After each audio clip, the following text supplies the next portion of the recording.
దీంట్లో కే విటమిన్ ఉందా, దీంట్లో ఏ ఉందా, లేకపోతే B12 ఉందా, ఎలా తెలుస్తుంది వాడు? ఇలాగే గూగుల్ చేసి తినలేడు వాడు. అవును, ఇలాగే కొన్ని మనలాంటి తెలిసిన వాళ్ళు చెప్పే వీడియోస్ కానీ, మీరు చెప్పేటట్లు ఏదన్నా గూగుల్ చేసే అవకాశం ఉన్న వాళ్ళకి గూగుల్ చేసేదానికి కానీ ఇట్లా చేసుకోవచ్చు.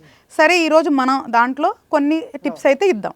సో ఫస్ట్ ఆఫ్ ఆల్ మీరు ఇందాక అడిగినారు ఏమని, విటమిన్స్ లోపం వల్ల. అవును, డెఫినెట్గా జరుగుతుంది. విటమిన్స్ చాలా ముఖ్యం, వెయిట్లకి చాలా ముఖ్యం. అంటే ఐసైట్కి విటమిన్సేనండి, స్కిన్కి విటమిన్సేనండి, హెయిర్కి విటమిన్సే.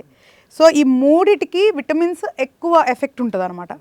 తర్వాత ఈవెన్ కొన్ని విటమిన్ లోపం వల్ల లేదా మినరల్స్ లోపం వల్ల బాడీ వెయిట్ కూడా అవుతుంది. ఇప్పుడు అయోడిన్ ఉంది, అది ఎక్సెసివ్గా తీసుకున్నా కూడా ప్రమాదమే. వెయిట్ పుటాన్ అవుతారు. సో ఇట్లా చాలా రకాలు ఉంటాయి. ఇప్పుడు కాల్షియం బోన్స్కి. సో ఇట్లాగా మనకి ఏంటి అంటే రకరకాలు కూడా మన శరీరం మీద ఎఫెక్ట్ చూపిస్తూ ఉంటాయి.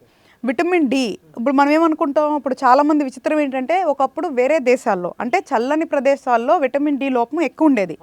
సో మీరు ఫారెన్లో వాళ్ళు విటమిన్ డి మిల్క్ అని అమ్ముతారు స్పెషల్గా. ఎందుకు, వాళ్ళకి సన్ రైజ్ ఉండదు, ఎక్కువ సన్ ఉండరు కాబట్టి, వాళ్ళకి విటమిన్ డి రాదు కాబట్టి వాళ్ళు విటమిన్ డి పాలు తాగుతారు.